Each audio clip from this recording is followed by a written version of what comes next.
এই জুই জ্বলিছে এই আন্দোলন চলিছে এই আন্দোলন বন্ধ করক নগার আগ্রাসন বন্ধ করক নগাক মারিছে এই আন্দোলন চলিছে এই জুই জ্বলিছে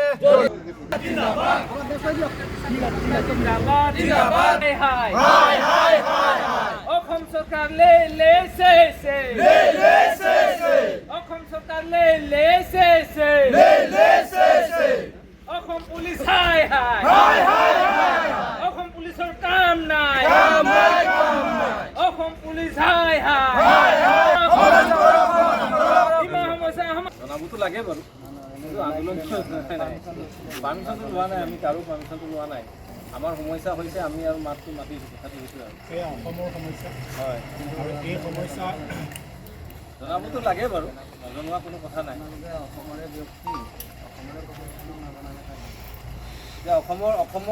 অসম চৰকাৰেই নগালেণ্ডৰ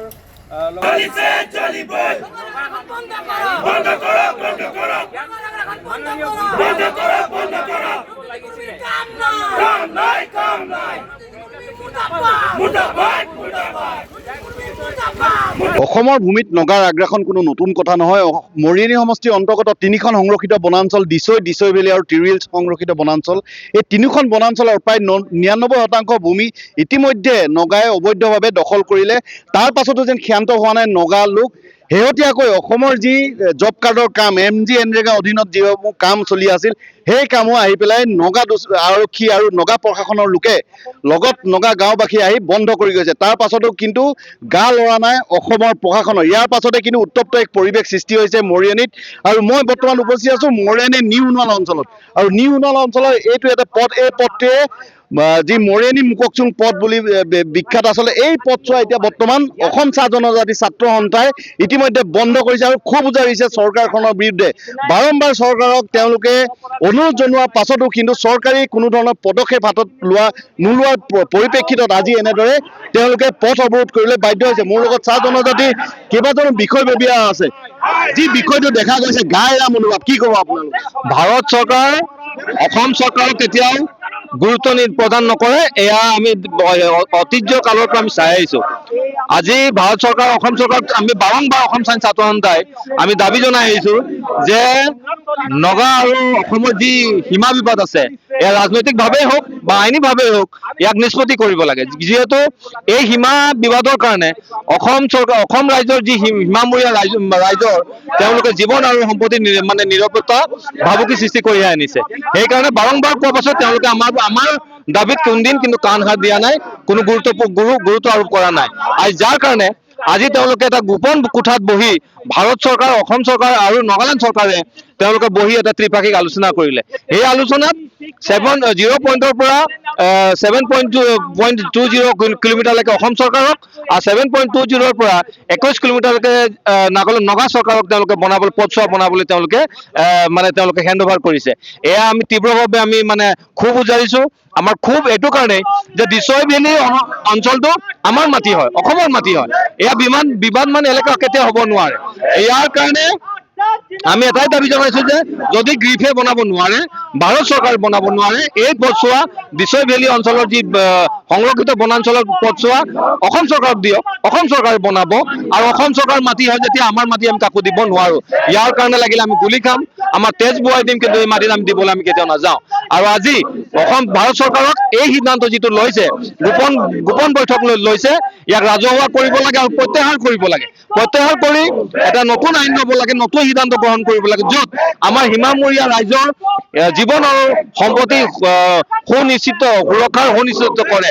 আৰু লগতে আমি আৰু এটা কথা শুনিব পাৰিছোঁ যে দিছৈ ভেলী সংৰক্ষিত বনাঞ্চলত তেওঁলোকে খনিজ পদাৰ্থ তেওঁলোকে খনন কৰিছে। এই খননত বোলে অসম চৰকাৰৰ 50% আৰু নগালেণ্ড চৰকাৰৰ 50%। আমি ইয়াক কেতিয়াও মানি নলওঁ। এয়া দিছৈ ভেলী অঞ্চলৰ আমাৰ হয়, আমাৰ অঞ্চল হয়, আমাৰ বনাঞ্চল হয়, আমাৰ মাটি হয়। এই মাটিৰ পৰা যি পদাৰ্থ ওলাব, খনিজ পদাৰ্থ হওক, যিয়ে ওলাব, ইয়াত অসম চৰকাৰে 100% ৰয়েলটি পাব লাগে। এয়া আমাৰ দাবী। ইয়াৰ অন্যথাই কিন্তু আমি যদি আমাৰ দাবী মানি নলয়, আমি পৰৱৰ্তী সময়ত আমি তীব্ৰভাৱে এই আন্দোলন কিন্তু গঢ়ি তুলিম আৰু অসম চৰকাৰ যি ইয়াত ঘটনা ঘটিব অসম চৰকাৰ তাৰ কাৰণে দায়ী হ'ব বুলি আজি আমি সকীয়াই দিছোঁ অসম চৰকাৰক। শেহতীয়াকৈ দেখা গৈছে যে MG এনেকুৱা কামো বন্ধ কৰিছে, এই সন্দৰ্ভত কি ক'ব? যিহেতু এই সিদ্ধান্তৰ আলম লৈ নগা ৰাইজে নগা চৰকাৰ ভাবিলে যে দিছৈ ভেলী অঞ্চলত যি 7.20 পৰা তেওঁলোকক যি মাটি তেওঁলোকক পথছোৱা বনাবলৈ যি অধিকাৰ দি দিলে, তেওঁলোকে ভাবিলে দিছৈ ভেলী অঞ্চল তেওঁলোকক দি দিলে, তেওঁলোকক গতাই দিলে আৰু এতিয়া সীমা বিবাদ আৰু নাই, সেইকাৰণে তেওঁলোকে তাত বন্ধ কৰিবলৈ আহিছে। আমি কৈছোঁ যে নগাৰ লগত আমাৰ একো কথা নাই, ইয়াত অসম চৰকাৰ দুৰ্বল, ভাৰত চৰকাৰে অসম চৰকাৰক গুৰুত্ব আৰোপ নকৰি বা অসম চৰকাৰৰ মাটিক অসম ৰাইজৰ মাটিক দিব বিচাৰিছে, যাক আমি মানি নলওঁ আৰু অসম চৰকাৰৰ বিৰুদ্ধে আজি মাত মাতিছোঁ, ভৱিষ্যতে মাত মাতিম। আমাৰ মাটিৰ কাৰণে আমি যিকোনো পৰ্যায় যাবলৈ আমি কিন্তু বাধ্য থাকিম। হয়, নিশ্চয় দেখা গৈছে যে অসমৰ ৰাজভূমিত এতিয়া নগাৰ অধিপত্য, নগাৰ দপদপনি চলিছে। নিশ্চয় আপুনি ইতিমধ্যে কথাখিনি গম পাইছে যে আচলতে যদি অকণ কথাটো দীঘলীয়া ক'বলগীয়া হয়, অসমত আপুনি যদি মেৰাপানীৰ পৰা আৰম্ভ কৰি উৰিয়ামঘাটৰ পৰা আৰম্ভ কৰি আপুনি চেলেঙৰ যিটো তিৰু হিলছ বনাঞ্চল, মৰিয়নি যদি সমষ্টিত আপুনি চাই তিৰু হিলছ, দিছৈ ভেলী আৰু দিছৈ তিনিটাকৈ বনাঞ্চল তেওঁলোকে আগ্ৰাসন কৰাৰ লগতে এতিয়া আপুনি যিটো কথা কৈছে তালুকদাৰ SP থাকোঁতে যিটো কথা আমি স্পষ্ট জানো, তেতিয়া তেওঁলোকে এটা দলং আছে, যিটো আপুনি ৰাজভূমিৰ কথা কৈ আছে, তাৰ পাৰত দলংখনৰ পাৰ হৈ এটা বেটেলিয়ান কেম্প আছিলে আৰু অসম পুলিচৰ হোল্ড আছিলে। এতিয়া দেখিবলৈ পাইছোঁ প্ৰায় কেইবা কিলোমিটাৰ তেওঁলোকে পাৰ হৈ আহি বনাঞ্চলটো বাদ দিলোঁ, যিটো বনাঞ্চলৰ কথা আমি কৈ আছোঁ দিছৈ ভেলী বনাঞ্চলটো বাদ দিলোঁ। এতিয়া যিটো ৰাজভূমিৰ কথা আপুনি কৈছে, তেওঁলোকে ৰাজভূমিৰ ৰাজৰ গাঁৱলৈ সোমাই আহিলে।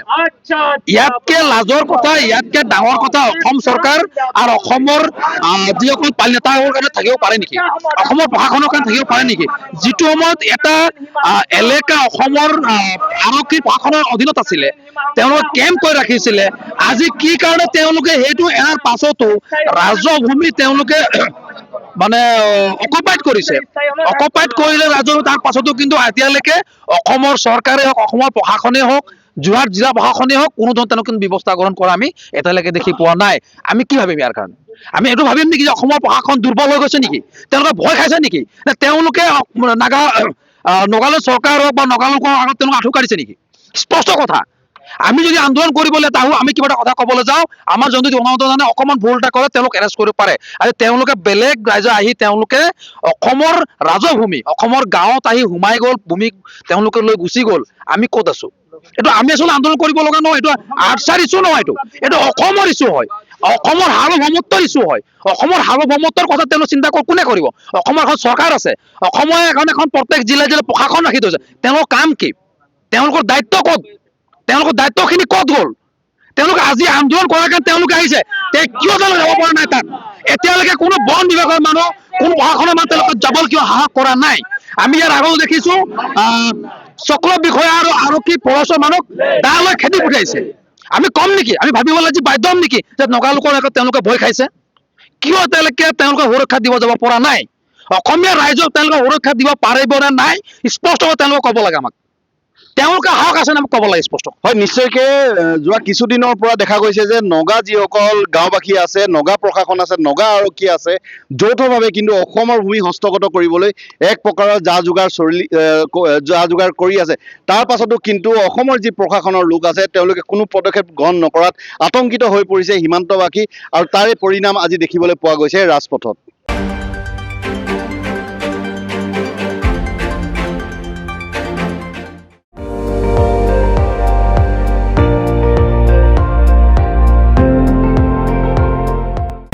আপুনি চাই আছে ND24, সৰ্বশ্ৰেষ্ঠ নহয় সৰ্বোত্তমৰ দৌৰত।